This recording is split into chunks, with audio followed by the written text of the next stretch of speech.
Now, in today's lecture, we'll go through in productivity operations, we'll go through what are all product specifications, what is TQM, that is total quality management, and what is cost of the qualities, how quality brought the uh, cost included in it, what are all the types of cost which we need to pay or we need to bear in against getting a required or desired quality, and now what is lean manufacturing.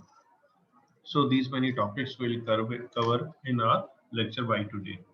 So first of all, let us see what are all product specifications, why we are working on it, how they are useful, and why we are exactly doing it.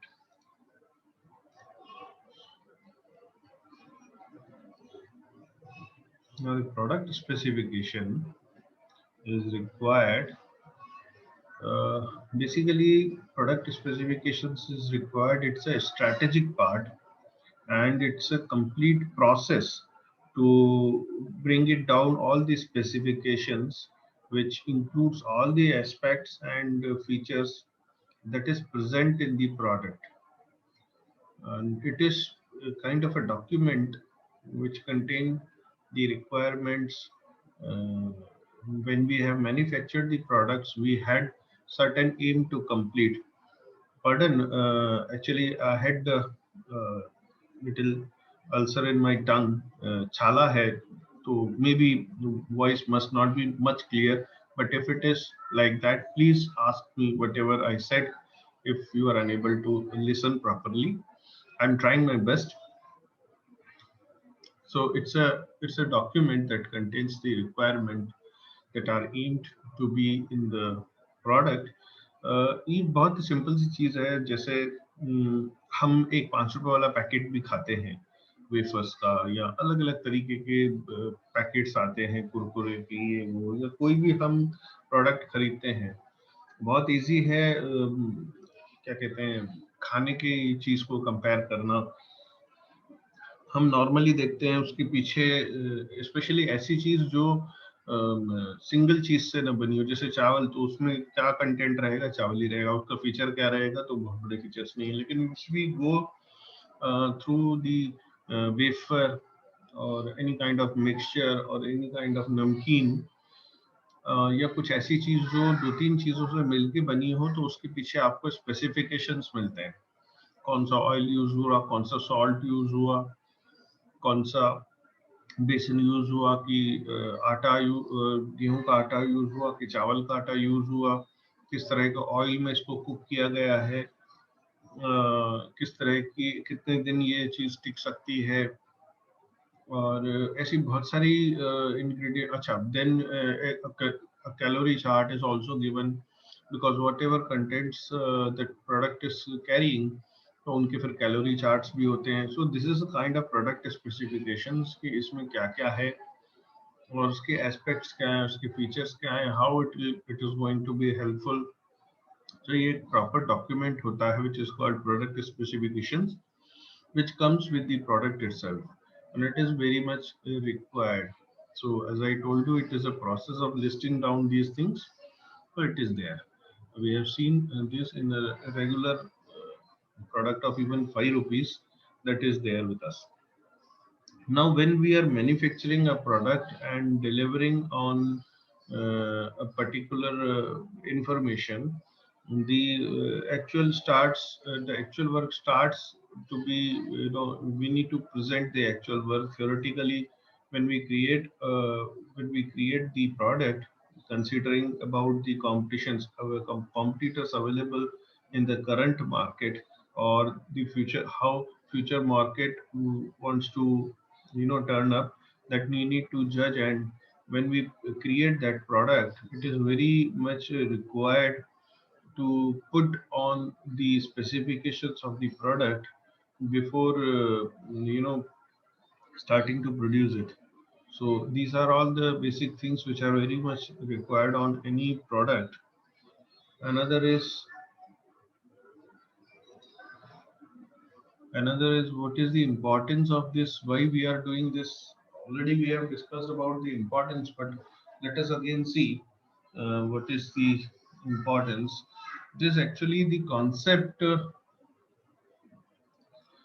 It is actually the concept uh, where it is actually the concept behind which the product specifications is required to provide by before creating the product or producing a product, and the detailed description and the features carried by the product are or the results outcomes, most of these kind of things comes under product specifications, and these are clearly written in the table on the back side of the product, this thing wrapper.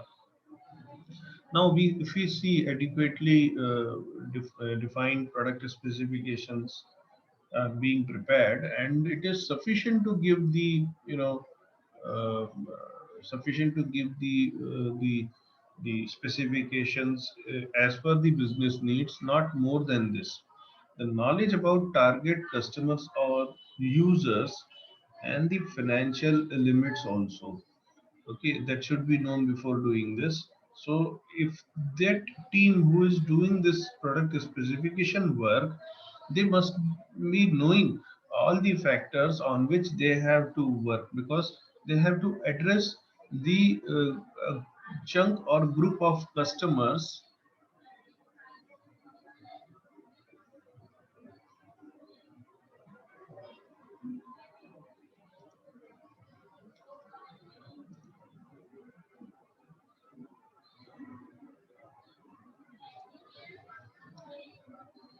ये जिनने किया वो clearly मेरे पास नाम है उसका, because there is an option of enabling the annotation.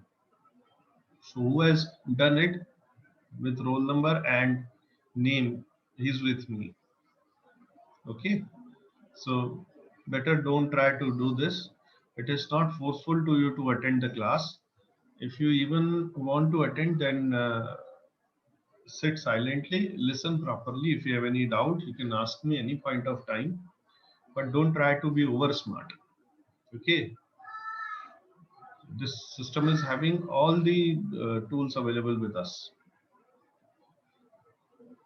है ना? बाकी अपना नाम अपना अपने एचओडी से आप पूछ लेना, क्योंकि ओवरऑल उन्हीं को मार्क्स फाइनल कर रहे हैं, तो आप उन्हीं से बात कर लेना, ठीक है? Okay, best of luck. Now one has to,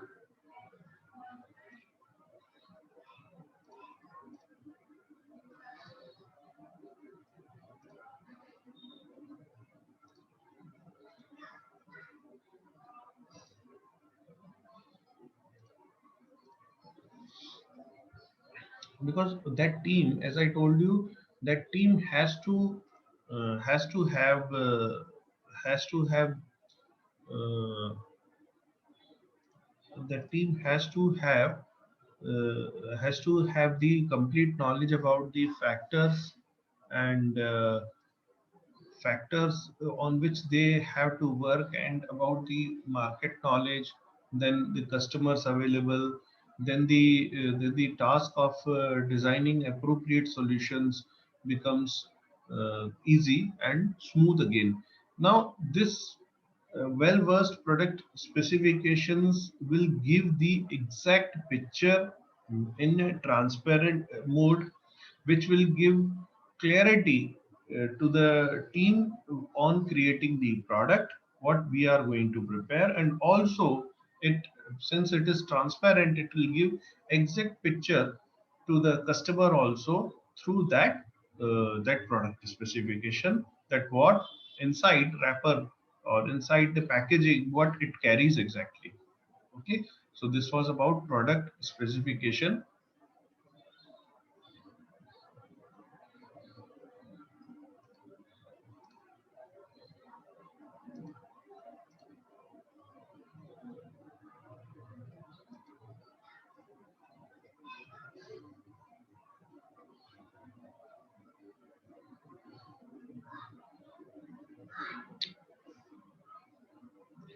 Now the next one,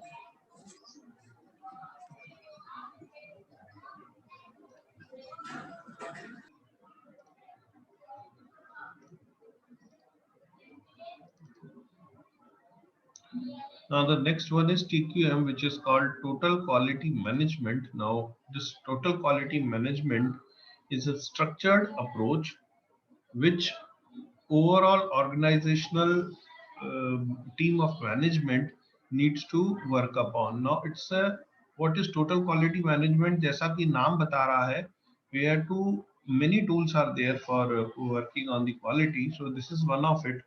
We will be studying QFD also. We will be studying just in time also. Many of the quality parameters will study ahead also. So this is again comes under that thing. Okay. So this total quality management, total quality management uh, is a structured approach, as I told you, from the management side, and the main aim of doing this process is to improve the quality. And as I told you about the quality, whichever quality about what about the goods and services which we are going to deliver as per the requirement of our customers end. Now, the for that we need to set a particular standard for TQM approach that will reflect for both inside the industry or outside world also. Outside world means to the competitors, to the OE market, to the replacement market customers, everything inside and outside it will be same and quality wise same, and it should reflect on both the sides also, and it should be as per the requirement, current requirement of the industry also. It should not be less than that. It should not be um, exclusive more than this. Okay, so this is there. Now, what is the primary principle behind this total quality management? This total quality management is basically considered as the customer aimed process. It's a customer focused process. Customer के हिसाब से हम focus करते हैं, जिनका जिसका aim होता है continuous improvement करना business operations में, जो कि हमारे साथ associated employees को प्लस जो हमारे साथ एसोसिएटेड एम्प्लॉयज हैं प्लस वेंडर्स हैं, उनको उनको एक प्लेटफॉर्म पे ले पाए, ताकि वो कॉमन गोल्स जो है प्रोडक्ट इम्प्रूवमेंट के या सर्विस क्वालिटी इम्प्रूवमेंट के, वो उनको सेम प्लेटफॉर्म पे रखे और साथ ही साथ वो प्रोसीजर को मेंटेन करने और बनाने में और या इम्प्रूव करने में हेल्प कर सके प्रोडक्शन के लिए. Now what exactly TQM does for us? तो TQM क्या देखता है? सारी एक्टिविटी देखता है जो भी काम हो रहा है which needs to maintain the desired level of performance in a particular business now, and its operations, related operations rather I should say, which includes the finding out the quality policy, creating that, and implementing the quality planning, assurance, and then quality control finally, to improve or to check about the quality or to put a measure of checking the quality or its improvement. So this was about TQM. Now we'll go through cost of quality. What is cost of quality? And ये सारी cost of quality से जिनको हम discuss करेंगे, तो cost of quality है क्या, सबसे पहले अपन वो समझते हैं. तो कॉस्ट ऑफ द क्वालिटी एक मेथोडोलॉजी है which exactly done by an organisation. वो पता करते हैं कि रिसोर्सेज जो हम एक्टिविटीज के लिए यूज कर रहे हैं वो उनकी क्वालिटी कैसी है. Here we are discussing about the quality of resources and further, क्योंकि quality of resources अगर हमारे अच्छे हैं तो जो क्वालिटी होगी ऑर्गेनाइजेशन की, क्वालिटी जो होगी ऑर्गेनाइजेशन के प्रोडक्ट और सर्विसेज की, क्योंकि उसका डायरेक्ट इम्पैक्ट उस पर आता है, and that results many of the times that results to the internal and external failures also. Internal one inside the company if it fails, और बाहर जाके परफॉर्म करने वाली जगह पे अगर वो फेल करता है तो वो सारी चीजें इन तरह के फेलियर्स में रिफ्लेक्ट करती हैं। नाउ इस तरह की इंफॉर्मेशन बताती है कि पोटेंशियल सेविंग्स जो है, जो हमें कॉस्ट ऑफ क्वालिटी जो है, तो इससे हमने पोटेंशियल सेविंग्स क्या गेन करी जब हमने इसको इम्प्लीमेंट किया प्रोसेस इंप्रूवमेंट्स के लिए, तो हमने पोटेंशियल सेविंग्स क्या की। तो सबसे पहले अपन डिस्कस करते हैं कॉस्ट ऑफ पुअर क्वालिटी। अगर कॉस्ट ऑफ पुअर क्वालिटी क्या है, ये वो कॉस्ट है जो कि हमें बताती है, ये वो क्वालिटी है जो हमें बताती है कि about the poor quality of products और services which has been used by the customers. Then appraisal cost. appraisal cost वो cost है जो कि पता करती है degree of conformance to quality requirement. जो डिग्री ऑफ मतलब क्वालिटी रिक्वायरमेंट्स की जो कंफर्मेशंस हैं, डिग्री ऑफ कंफर्मेशन रादर, वो यहाँ हमें बताती है। That is known as appraisal cost. Now दो हमने फेलियर्स देखे थे, इंटरनल और एक्सटर्नल फेलियर्स। तो इंटरनल फेलियर्स की कॉस्ट वो है जो हमने कस्टमर को रिसीव करने से पहले ही जिन डिफेक्ट्स का हमको कंपनी के अंदर पता पड़ गया था। एक्सटर्नल फेलियर कॉस्ट वो है जो कि उन डिफेक्ट्स का पता हमको बाद में चला जब कस्टमर ने प्रोडक्ट या सर्विस यूज कर ली, ले ली, और यूज करने के दौरान वो फेलियर्स हुए। सो ये कहलाते हैं एक्सटर्नल फेलियर कॉस्ट। इसके लिए इसको ब्रिज अप करने के लिए सेल्स के साथ एक टेक्निकल टीम लगाई जाती है फील्ड पे। वो टेक्निकल टीम उस प्रोडक्ट को, अगर वो फेल हो रहा है तो कई बार जो सेल्स पॉइंट होते हैं वहीं पे साइड में ऑफिस होता है। से मैंने जैसे टायर इंडस्ट्री में काम किया था, तो if any tyre got fails तो टेक्निकल सेल्स बोलते हैं उसको। एक होती है सेल्स और एक होती है टेक्निकल सेल्स। तो टेक्निकल सेल्स वाले के पास आप अपना टायर या जो भी प्रोडक्ट होता है वो लेके जाते हो।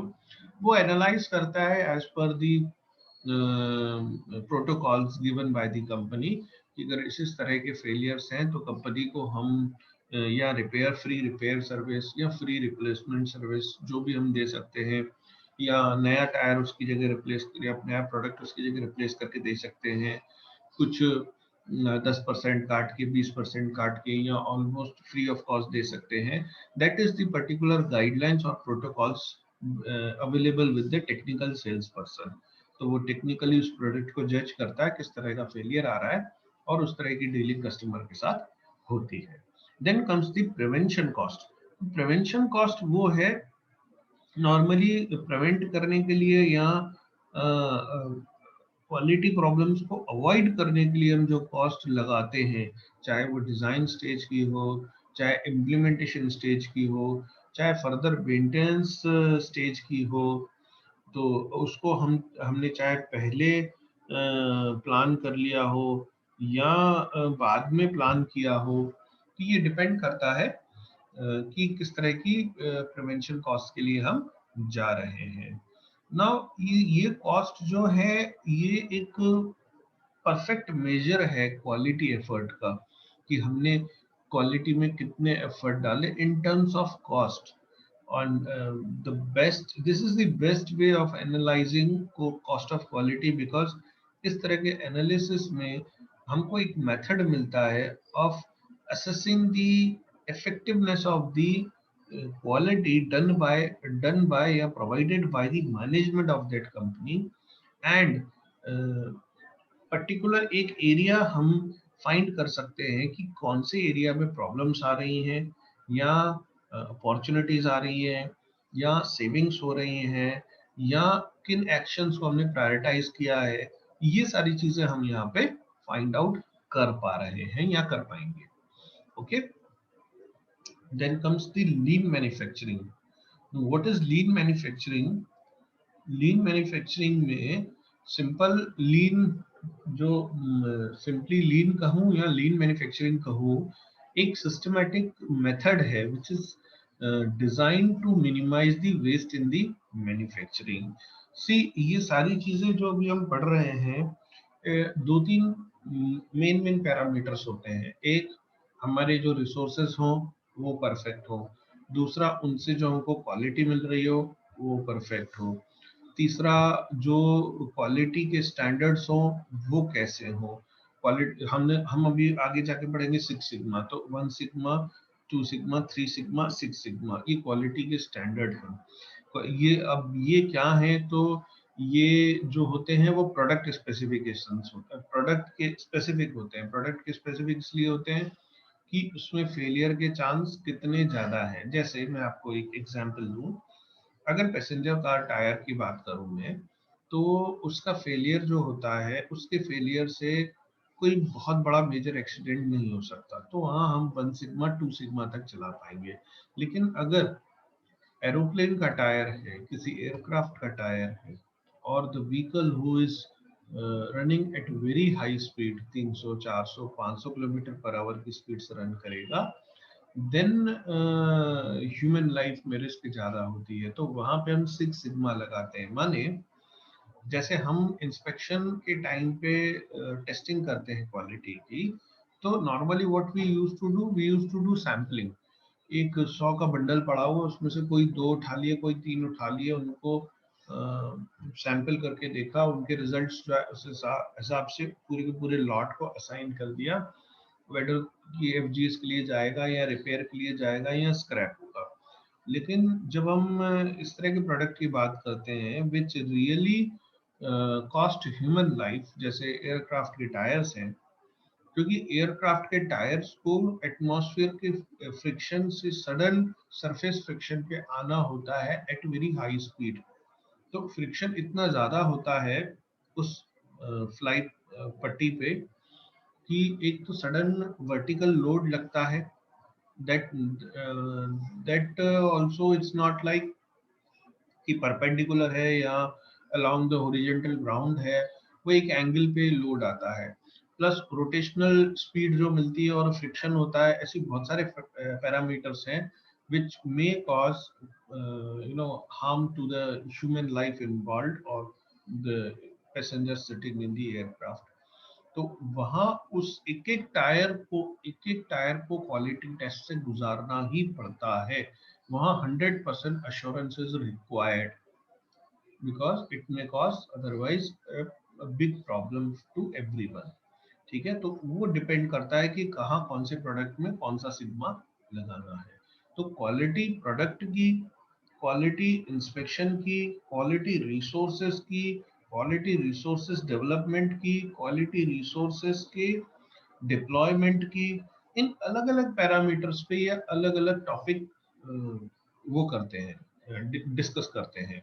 सो पहले हमने डिस्कस किया कि प्रोडक्ट के बारे में।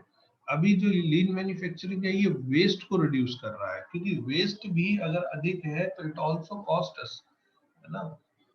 वेस्ट भी अगर निकल रहा है तो इट कॉस्ट अस, क्योंकि रॉ मटेरियल में वेस्ट प्लस जो रिक्वायर्ड प्रोडक्ट था, वो दोनों की कॉस्ट हम पे कर रहे हैं। तो ये एक सिस्टमेटिक अप्रोच है, ये डिजाइन किया गया है to minimise the waste in manufacturing system. लेकिन प्रोडक्टिविटी को हमने यहाँ पर कांस्टेंट रखा हुआ है। This was actually originated in Japan, और टोयोटा प्रोडक्शन सिस्टम, टीपीएस बोलते थे इसको पहले। लीन मैन्युफैक्चरिंग हमेशा हमको मिनिमाइज करके देता है वेस्ट को मैन्युफैक्चरिंग ऑपरेशंस में, और एग्जैक्टली हमको वो ये बताता है, क्लियर आइडिया देता है कि रिमूविंग ये जो वेस्ट मटेरियल को हम कम करेंगे तो हमको क्या बेनिफिट आएगा। As normally normally this keeps in our mind, it is quite important to keep in mind the process of going lean takes place in a certain period of time। वो पूरे में implement करना होता all across, and several different type of lean techniques are there, which allows each organization to fit the lean manufacturing techniques, because product अलग अलग है, company अलग अलग तरह की है, तो लीन के कॉन्सेप्ट भी थोड़े थोड़े वेरी करते हैं।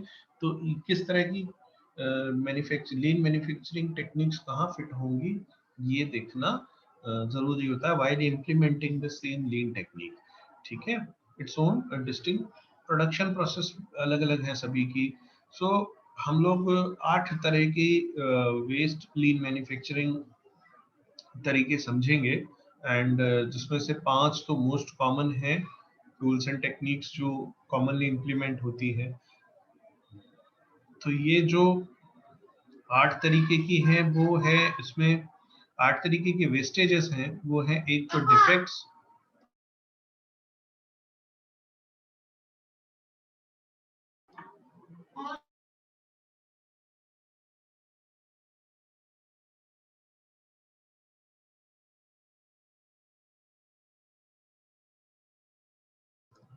तो पहला जो है वो है डिफेक्ट्स, दूसरा जो है वो है ओवर प्रोडक्शन, तीसरा जो है वो वेटिंग।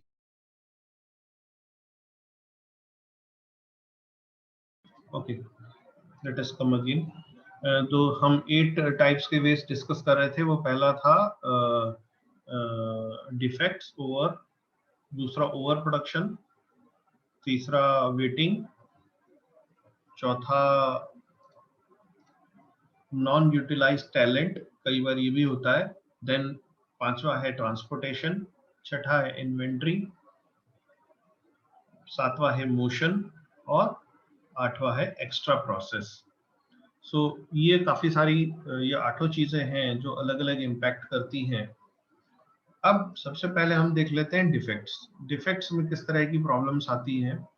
नॉर्मली हमने डिफेक्ट्स वाली चीजें कॉमनली विजिबल होती हैं।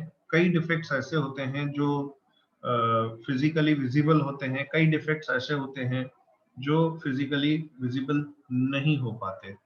तो उन केसेस में अल्ट्रासाउंड या बहुत सारे जो नॉन डिस्ट्रक्टिव टेस्टिंग टेक्निक्स होती हैं उनको हमको इम्प्लीमेंट करना होता है।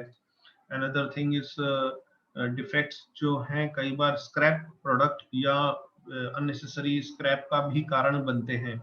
कमर्शियल स्पेसिफिकेशंस को मीट आउट नहीं कर पाना, and sometimes this may lead to many wastes which notably you know gives us the unnecessary cost included। क्योंकि अगर मैंने 10 पीस बनाए जिसमें से 4 पीस खराब हुए तो वो 4 पीस की तो कॉस्ट में 10 में जोड़ूंगा, और अगर मैं 10 में 4 की प्राइस जोड़ रहा हूँ और 6 ही सही बन रहे हैं तो हमेशा मैं लॉस में ही जाऊंगा, फायदा तो होगा नहीं। तो 100 पीस में से एक आध दो अगर डैमेज होता है तो ठीक है, it's okay, it is bearable, otherwise it is not। So many of the times we have to see, and defects also cause delivery delays। defects के कारण कई बार delivery delays होते हैं ना, पहुंचाने में परेशानियां आती हैं, है ना। और लॉजिस्टिक्स जो है वो अगेन एक बहुत बड़ी हेडेक रहती है। Logistics which likely to brings to the customer satisfaction, time तक पहुंचे, वो चीज बहुत इंपॉर्टेंट होती है ना। और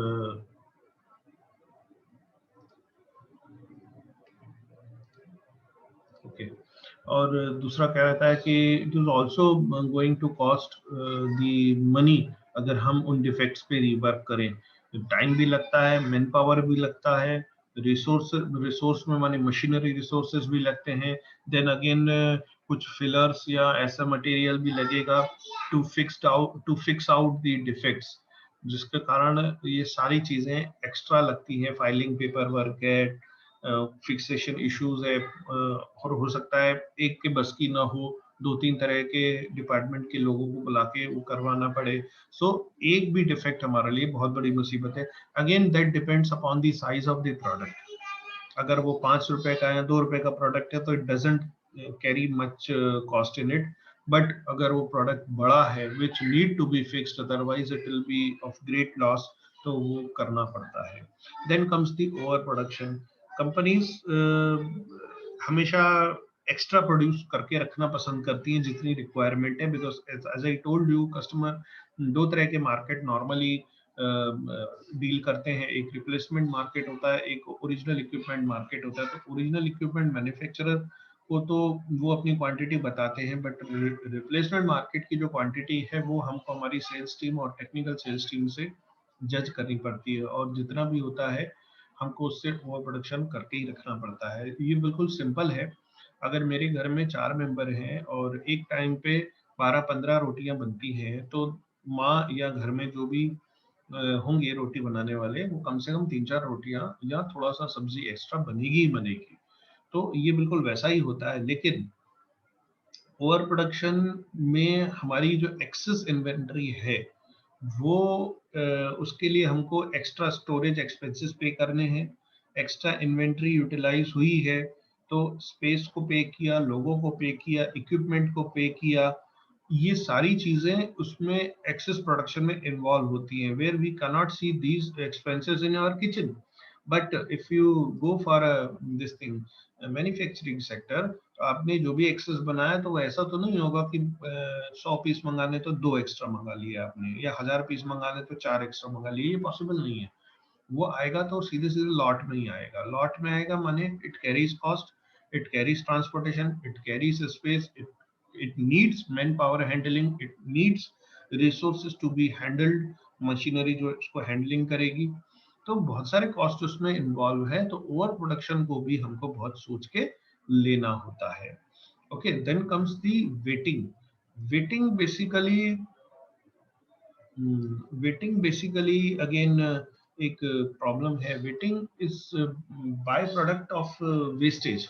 now how it is byproduct of wastage, and also it creates havoc on the customer satisfaction, because अगर वेटिंग को हम देखें प्रोडक्ट की या कस्टमर के लिए, तो पैकेजिंग या शिपमेंट जो है वो उस तक टाइम तक पहुंचना भी बहुत जरूरी है। तो नेक्स्ट स्टेप उस प्रोसेस में होगा, is not ready to perform the task. In the healthcare, if you see, it might look like a full waiting room, but in manufacturing might look machinery downtime causing packaging delays. Machinery अगर बीच में कहीं अटक गई तो पीछे वाली machine में bottle necklace आ जाएगी, पीछे वाली मशीन में बॉटल नेक आ जाएगी, तो आगे की लाइन जो है वो बंद पड़ी रहेगी, माने प्रोडक्ट टाइम पे नहीं पहुंचेगा।